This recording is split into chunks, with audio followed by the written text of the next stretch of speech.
بسم اللہ الرحمن الرحیم الحمد للہ رب العالمین والصلاة والسلام علی اشرف الانبیاء والمرسلین وعلی آلہ وصحبہ اجمعین اشہد ان لا الہ الا اللہ وحدہ لا شریک لہ واشہد ان محمدا عبدہ ورسولہ اما بعد۔ محترم سامعین حضرات، اصول تفسیر کی کتاب مقدمہ فی اصول تفسیر میں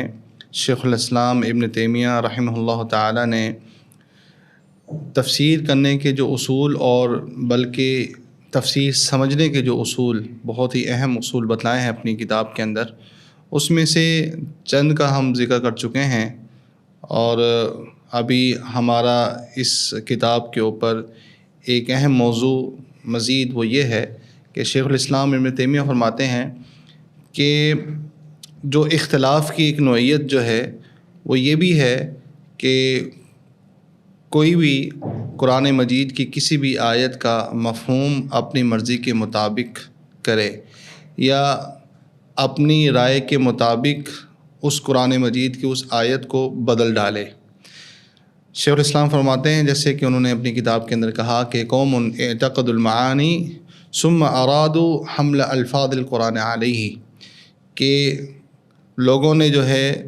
ایک اپنے نظریے کے مطابق، چاہے وہ ان کے عقیدے کا معاملہ ہو یا فقہ کا معاملہ ہو یا کوئی بھی اور ہو، اس کے مطابق قرآن مجید کو ڈھالنے کے لیے انہوں نے قرآن مجید کے الفاظ کو جو ہے اس کی تفسیر کی، ان آیات کی تفسیر کی، اور ایسی بہت ساری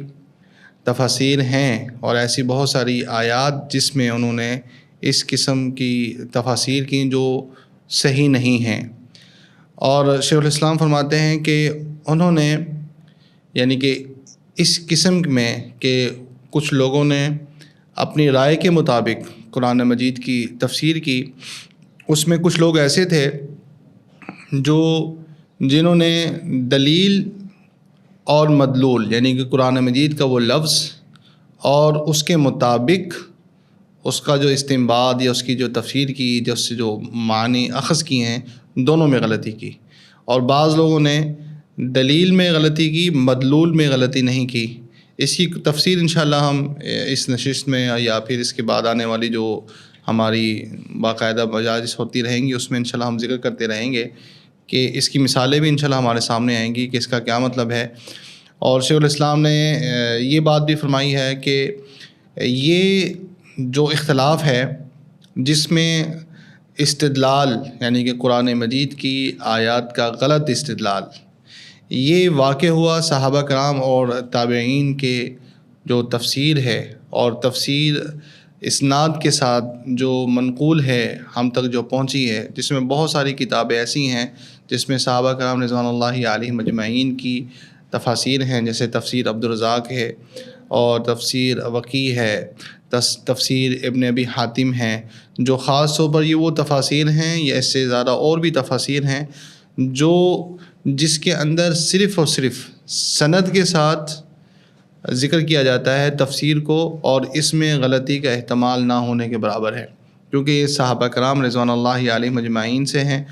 اور استدلال میں قرآن مجید کو سمجھنے میں جو غلطی ہوئی یہ ان دونوں زمانوں کے بعد صحابہ کرام اور تابعین کے بعد یہ جو ہے سلسلہ شروع ہوا،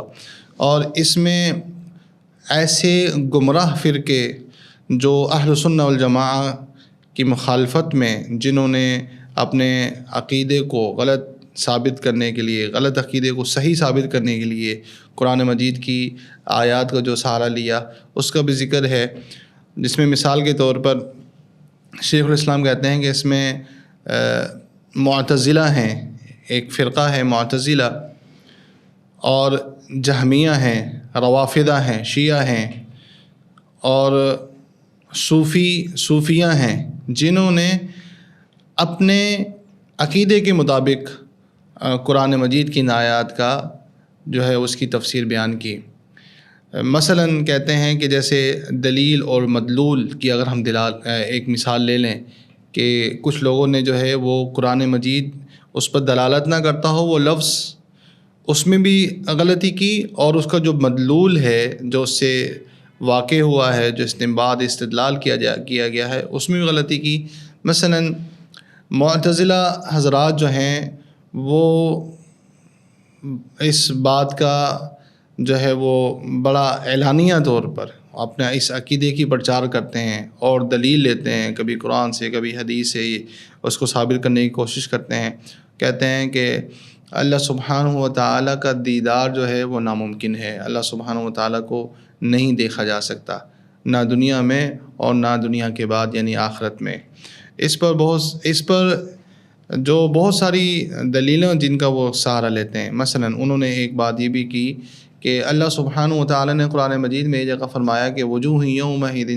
ناظرہ الی ربها ناظرہ، وجوہ یومئذ ناظرۃ الی ربها ناظرہ، ناظرہ ضاد کے ساتھ اور ناظرہ جو ہے وہ لا کے ساتھ. یہاں پر الی ربها ناظرہ کہ اس کا ترجمہ جو ہے، اس کی تفسیر کیا ہے کہ اپنے رب کی طرف دیکھ رہے ہوں گے. بالکل واضح ہے، لیکن معتزلہ نے، اباضیہ نے جو ہے وہ اس کا ترجمہ بھی تبدیل کیا اور اس کی تفسیر بھی جو ہے اس میں بھی انہوں نے غلطی کی، اور وہ اس کو جو ہے انہوں نے الی ربها ناظرہ کا مطلب جو ہے قرآن مجید کی بعض، جیسے کہ اگر دیکھا جائے، اگر آپ امین احسن اصلاحی صاحب جو ہیں ان کا ترجمہ کیا ہوا قرآن اٹھا لیں اسی آیت میں، تو وہاں پر آپ کو یہ ترجمہ جو ہے وہ نہیں ملے گا کہ اپنے رب کی طرف دیکھیں گے، اپنے رب کا دیدار کریں گے، بلکہ وہاں پر ترجمہ جو ہے وہ یہ ملے گا کہ اپنے رب کی ثواب کی اور رحمت کی امید لگائے ہوئے ہوں گے. تو یہاں پر دلیل اور مدلول دونوں میں غلطی کی، یعنی کہ دیکھنا، اللہ کی طرف دیکھنا، اور پھر قرآن مجید میں اور سنت رسول صلی اللہ علیہ وآلہ وسلم میں ایسی بہت ساری دلیلیں ہیں کہ اللہ سبحانہ و تعالیٰ کا دیدار ہوگا. اسی طرح ایک آیت جو ہے جس کا غلط ترجمہ یا اس کا غلط مفہوم بیان کیا جاتا ہے یا اپنے عقیدے کے مطابق اس کو جو ہے تبدیل کیا جاتا ہے، وہ یہ ہے کہ اللہ سبحانہ و تعالیٰ کا ہم کلام ہونا موسیٰ علیہ الصلاۃ والسلام سے. بڑا مشہور واقعہ ہے، ایک شخص جو ہے وہ ایک عالم کے پاس آتے ہیں اور کہتے ہیں کہ مجھے آپ یہ جو آیت ہے وَكَلَّمَ اللَّهُ مُوسَىٰ تَكْلِيمًا، وَكَلَّمَ اللَّهُ مُوسَىٰ تَكْلِيمًا، جس میں بالکل واضح ہے کہ اللہ سبحانہ و تعالیٰ نے موسیٰ علیہ الصلاۃ والسلام سے ہم کلام ہوئے. تو اس کو جو ہے کچھ اگر آپ تبدیل کر دیں، یعنی کہ اس کا مفہوم ہمیں کوئی اور کچھ بتا دیں، سمجھا دیں، تو کیا ایسا نہیں ہو سکتا؟ تو کہنے لگے ایسا اگر ہم یہاں پر کر بھی لیں کہ وَكَلَّمَ اللَّهَ، مثال کے طور پر ہم کہہ دیں کہ موسیٰ علیہ الصلاۃ والسلام نے بات کی، اللہ کے بجائے اللہ کر دیں، تو پھر وہ ایک اور آیت میں اسی طرح اللہ سبحانہ و تعالیٰ نے فرمایا وَلَمَّا جَاءَ مُوسَىٰ لِمِيقَاتِنَا وَكَلَّمَهُ رَبُّهُ، تو پھر اسے ہم کیسے تبدیل کریں گے؟ لہذا وہ شخص جو ہے وہ اپنی اس عقیدے کے مطابق قرآن مجید کی اس آیت کو جو ہے جیسے وہ اس کے معنی کو تبدیل کرنا چاہ رہا تھا، ایسا نہیں ہو سکا. اسی طرح آج کل فی زمانہ جو جس زمانے میں ہم رہتے ہیں، سوشل میڈیا کا زمانہ ہے، اس میں ہم دیکھتے ہیں بہت سارے لوگ جو ہیں قرآن مجید کی آیات کی اور تفسیر کی جو توضیح اور تشریح بیان کرتے ہیں، اس میں کچھ ایسی تفاسیر بیان کر دیتے ہیں، ایسے عجائب بیان کر دیتے ہیں جس کا دور تک بھی قرآن مجید کی تفسیر سے کوئی تعلق نہیں ہے. اس کی بہت ساری مثالیں ہیں قرآن مجید میں. ایک مثال اس کی یہ بھی ہے، ہم سنتے ہیں کہ ایک آیت بیان کی جاتی ہے کہ یوم ندعو کل اناس بامامہم، یوم ندعو کل اناس بامامہم، جس دن ہم بلائیں گے ہر کسی کو اس کے امام کے ساتھ. تو کہنے والے کہتے ہیں کہ دیکھیں یہاں پر ہر کوئی اپنے امام کے ساتھ جائے گا اور ہم بھی اپنے امام کے ساتھ ہوں گے، کوئی کسی کے ساتھ ہوگا، کوئی کسی کے ساتھ ہوگا. تو یہاں پر امام، اگرچہ یہاں پر لفظ امام ہے، اور لوگوں نے جیسے کہ دوسری ایک قسم اس کی شیخ الاسلام یہ بھی کہتے ہیں کہ عربی زبان کے مطابق تو صحیح ہو لیکن اس کی تفسیر صحیح نہ ہو. امام بمعنی امام تو ٹھیک ہے، یوم ندعو کل اناس بامامہم، لیکن اس کی تفسیر یہ نہیں ہے جو بیان کی جاتی ہے. اس کی تفسیر جیسے کہ قرآن مجید میں بھی ہے کہ اللہ سبحانہ و تعالیٰ نے فرمایا کہ لِكُلِّ أُمَّةٍ رَسُولٌ فَإِذَا جَاءَ رَسُولٌ قُضِيَ بَيْنَهُم بِالْحَقِّ، کہ ہر امت کے لیے ایک رسول تھے، اور جب رسولوں کو بلایا جائے گا اور حق کے مطابق جو ہے وہ فیصلہ ہوگا۔ مزید اسی طرح کی اسی کے مطابق اور بہت ساری آیات ہیں کہ رسول انبیاء علیہ الصلاۃ والسلام کو بلایا جائے گا اور پھر حق کے ساتھ جو ہے وہ فیصلہ کیا جائے گا، جیسے کہ وَالرَّسُولُ یوم ندعو کل اناس بامامہم کے مطابق بھی ایک اور آیت ہے، جیسے کہ سورۃ البقرہ کے اندر بھی ہے وَالرَّسُولُ شَهِيدٌ عَلَيْكُمْ، وَالرَّسُولُ شَهِيدٌ عَلَيْكُمْ، یہ آیت ہے، یہ بھی اس پر دلال کرتی ہے۔ اور ایک اس کا مطلب جو سلف سے ثابت ہے وہ یہ بھی ہے کہ امام بمعنی کتاب ہے، یوم ندعو کل اناس بامامہم، یعنی کہ ہر کسی کو بلایا جائے گا اور اس کی کتاب کے مطابق۔ حالانکہ اسی آیت کے آگے اللہ سبحانہ وتعالیٰ نے یہ بھی فرمایا فمن اوتی کتابہ بیمینہ، کہ جسے اس کی کتاب جو ہے وہ دائیں ہاتھ میں دی جائے گی۔ اس کی مزید وضاحت جو ہے وہ قرآن مجید کی ایک آیت سے بھی ہوتی ہے کہ احصیناہ فی امام مبین، تو احصیناہ فی امام سے مراد یہاں پر کتاب جو ہے وہ لیا گیا ہے۔ اب اس کی بہت ساری مثالیں فی زمانہ جو ہیں، اور یہ بھی ہیں کہ قرآن مجید کو اس کی تفسیر جو ہے وہ اپنی سمجھ کے مطابق، تفسیر سلف کے مطابق نہ کی جائے۔ بڑی مشہور ایک بات کی جاتی ہے